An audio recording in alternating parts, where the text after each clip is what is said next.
The Big Egyptian Sphinx Cover-Up, Hidden Chambers, an Unexcavated Mound, and Endless Detail. I bet you most of us didn't even know that there were hidden entrances into the Sphinx, from the head and the back. This is an article by Malcolm Hutton on ancient origins. Back in 1935, Egypt was still the main draw for archaeologists digging for answers. It was hardly more than a decade since the British Egyptologist Howard Carter had discovered the tomb of King Tut, the pharaoh Tutankhamun, on November 4th, 1922, that had lain undisturbed for over 3,000 years. So he was lucky enough to be the first to see it. Yet that is another amazing story still to be investigated. But right now, our attention is focused on the latest attempt to hide the real ancient history of an unknown civilization that left us with great wonders both above and below the sands of the Giza Plateau. The ancient lost city underneath Egypt. The first news of the secret city hit the word press in the first week of March 1935. By July of that year, much more had been found, and the Sunday Express ran an article by Edward Armitage, who had just returned to England from Egypt, where he had watched the excavation of an ancient Egyptian city, a whole city that was then thought to date back 4,000 years. The article was Sunday Express, London, July 7, 1935, featured by Lord Beaverbrook, the city of the world's first queen. The mystery of the pyramids may be solved by new excavations. Mr. Edward Armitage, explorer of New Guinea and the South Seas, has just returned to England from Egypt, where he has been watching the excavation of a secret city which existed 4,000 years ago. Below, he describes what has happened, and that's the cutting of the article. The media was silent on this. Then came the silence, as if every living Egyptologist had lost all interest in this wonderful underground ancient city metropolis. All their articles during the ensuing years were centered on tombs of queens and shafts that had sunk deep into the ground to burial tombs sometime during the 24th dynasty, which was as late as 732 BC to 716 BC. So it's very odd that all this immense discovery of the whole underground city metropolis, the ancient Egyptian underground metropolis, dating back at least 4,000 years, was totally ignored, completely ignored, in favor of a late period dynasty that almost passed without notice. Denial of the previous discoveries.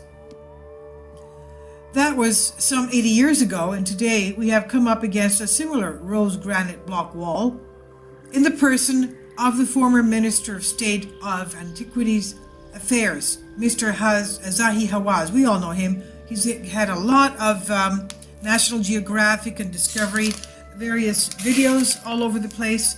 Usually when he goes to explore something, he likes to have these people around with their cameras, taking every single inch of what he's doing as a documentary film. So, as we said, there is a granite block wall in the person of Zahi-Hawass, the former Minister of Antiquities for Egypt, who held that position until Egypt's revolution back in 2011 that toppled the Hosni Mubarak regime. And it also, that way, ended Hawass's controversial reign as the supreme chief of all of Egypt's antiquities. However, he still has his finger in the pie, so to speak. Much has been written about the Egyptian Indiana Jones, Zahi-Hawass that is. He always wears that Indiana Jones hat, his jeans and his blue shirt. So the Egyptian Indiana Jones, who presents a big smile at one moment, but red-raged face in the next, when any unwelcome question is posed to him. This side of his character is well documented in Robert Bouval and Ahmed Osman's book, Breaking the Mirror of Heaven. Robert Bouval was the fantastic research having to do with the Great Pyramids and the Orion's belt stars, that the Egyptian pyramids of the Giza Plateau in Cairo have been built aligned with the belts of the stars of the belt of the Orion constellation. And he came up with the theory that that's when it was built, like over 10,000, 12,000 years ago. However, such a temperament doesn't duly explain why Zahi-Hawass has so publicly announced that there is nothing at all below the Sphinx. What's he hiding? He says there's nothing below the Sphinx, neither any tunnel nor a single chamber, when there have been many photos of him entering and descending these shafts from the head of the Sphinx and another at the far rear, the lion body of the Sphinx. So he's went from the body of the back, the hole that's between the body and the ground. There's a hole there, there's a hole in the back, and there's a hole on the top of the head. So are we supposed to forget completely what we have seen several times in the past already and accept such denials without question? Statements contradict photographic evidence. Apparently, he brushed off such inquiries of hidden tunnels under the Giza Plateau and chambers under the Sphinx by saying that it wasn't possible to look deeper because the chambers were either blocked or full of water. That may well be the case, though we can see from one of the photos showing a rear downward shaft from the side of the Sphinx that the floor far below is quite dry. Do we know that Hawass has climbed down ladders from the rear entrance of the Sphinx into the deep chamber on a middle layer, and then even further down, we know that, further down to the bottom chamber, which apparently contained a very large sarcophagus that was filled with water. I'll leave a link below for you for that. That's the sarcophagus supposedly which has a DNA genetic lock. Supposedly they call it the tomb of Osiris. It's got a DNA genetic lock from 12,000 years ago. Okay, go find the person that has that DNA from 12,000 years ago. Go get his DNA and open up the sarcophagus. That's freaking impossible. So, I love archaeology because there's the more you dig, the more unbelievable stuff you find. So, and the question is, why is our beloved Indiana Jones of Egypt, Zahi-Hawass, hiding all this when we have pictures of him going down these shafts? He says there's nothing down there. Those shafts know nothing. Well, that's not so.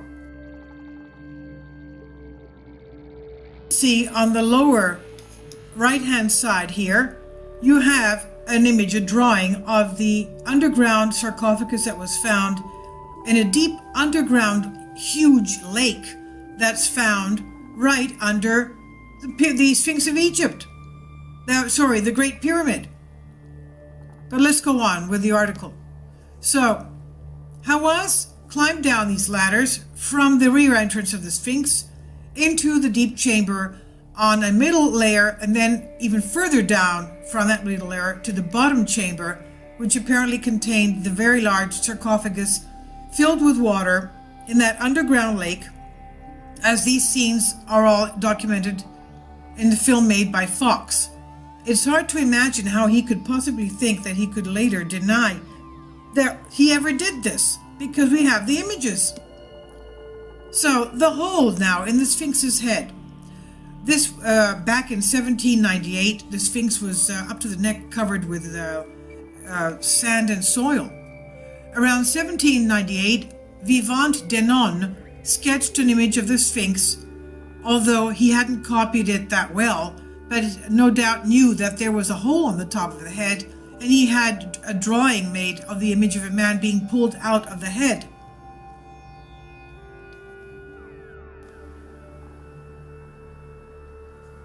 So, there was a hole in the Sphinx head. As we said, 1798, Vivant Denon etched the image of the Sphinx, although he hadn't copied it too well. No doubt he knew that there was a hole on top of the head because he drew an image of a man being pulled out of it, from the hole of the Sphinx's head. A sketch can hardly be used as proof, but in the 1920s, an aerial photo of the Sphinx taken from a hot air balloon showed that, in fact, there was such an opening on the top of its head.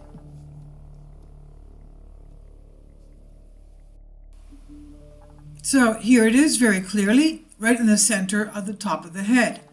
Now this is from very far up, and we can't see the opening of the back, but as we saw before with Zahi-Hawass, there is an opening on the back, and there's also an opening on the back, on the rear end of the Sphinx towards the recently excavated, all this sand has been removed to the body, the bottom of the body of the hind legs of the Sphinx. There's another opening there.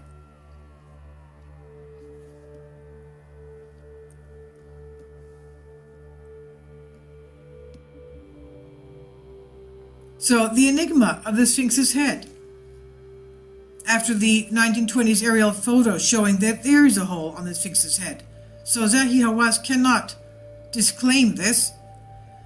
Anyway, it seems quite clear from the totally different construction materials and color of the Sphinx's head, which we believe is not rock, but some type of man-made substance compared to its limestone and eroded body, that the head and the face of the Sphinx must have been changed from its original shape long after the monument was first carved. There is hardly any erosion to the head compared to the body. The body, of course, was eroded by, from what experts say, water. The climate was totally different in the plateau, the Giza Plateau, from what it was later on. It was very humid and rainy. So the sides of the headdress are quite smooth, and we only need glass at the mythical creature to spot the lighter color of the body compared to the darkness of the head, which is a different material. According to Tony Bushby in his book The Secret in the Bible, a badly fragmented Sumerian cylinder tells a tale that could easily be taken as having happened at Giza and involving a beast that had a lion head with a tunnel entrance hidden by sand. Everything now points to the Sphinx body having been sculpted out of natural stone when there was frequent heavy rainfall, and that takes us back to about the same time that Robert Bauval and Robert Schoch have calculated for the construction of the Orion Belt pyramids around 10,450 BC. That's over 12,000 years ago. That's 12,500 years ago.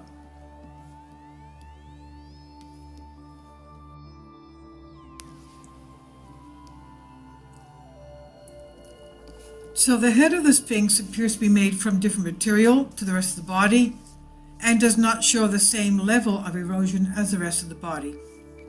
Now, what about two sphinxes? There have been sketches of Giza. The word Giza in ancient Egypt means hewn stone. Giza or Giza means hewn stone. There have been sketches of Giza, the Giza complex, from as far back as 1665, and some do show two heads peering out of the sands, one usually having female features. Two heads.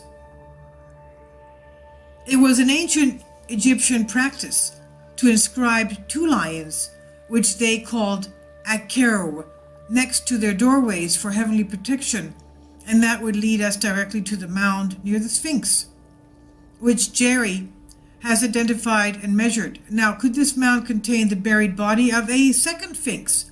It could be there's a second Sphinx still under the sands of Egypt. And also, the weird thing is that a lot of the city residences have come up flat against the pyramids of the Giza Plateau. It's been built up with apartment buildings. Now, could it be under these apartment buildings? Who knows? So, one would have thought that this mysterious large covered shape so close to the Sphinx would have been greeted with great enthusiasm by the Egyptian authorities. Yet Hawass and Mark Lerner didn't want to listen to this theory, according to a reliable source concerning the second Giza Sphinx. Jerry had contacted someone in the renowned institute in Cairo, and that had equipment that could detect objects under the sand. The person applied for a permit to the then Supreme Council of Antiquities to investigate the mound, but they didn't respond. So it seems that no one else was granted a license to investigate that specific area of the mound where it's believed that the second Sphinx could be unearthed. No doubt they had a reason for all of this. But why the denial?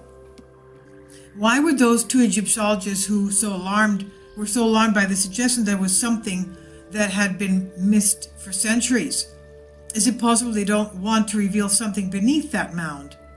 It isn't reasonable that anyone should have so much objection to any kind of probe or even a simple aerial photograph being taken, which might lead to the discovery of yet another amazing wonder of the world, and a wonder that would draw many more thousands of tourists to Egypt. They won't even admit to ever having examined the mystery mound themselves, and surely this has been done. They were the first to say so, if it had been done. A few years ago, Zahi-Hawass met the Foreign Press Association in Cairo to vent his frustration with a group of pseudoscientists whose personal attack through television and other media had escalated to the point where it had become threatening. Apparently, he was worried that an embassy interview would support and publicize their ideas, which he suggested were purely for personal gain. And he apparently said in a statement, quote, "I want to talk about things that do not make any sense," end quote.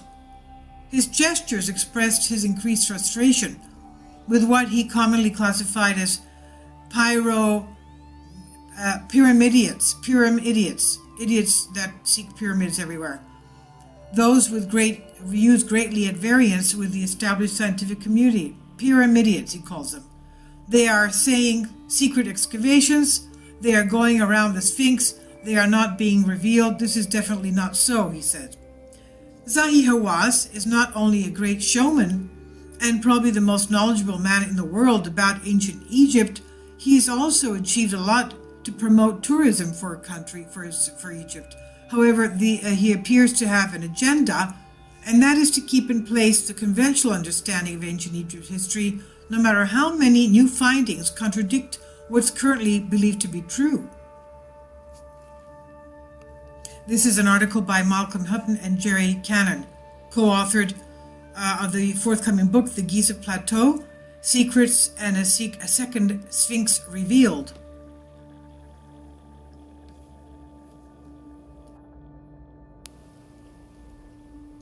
So here you have the Sphinx, and here we have the layout of the Sphinx in front of the Great Pyramid of Khufu, and you can see the line showing where there is a mound to the right, and you can see that it's raised, and there could very well be something there, and it looks like there is something there.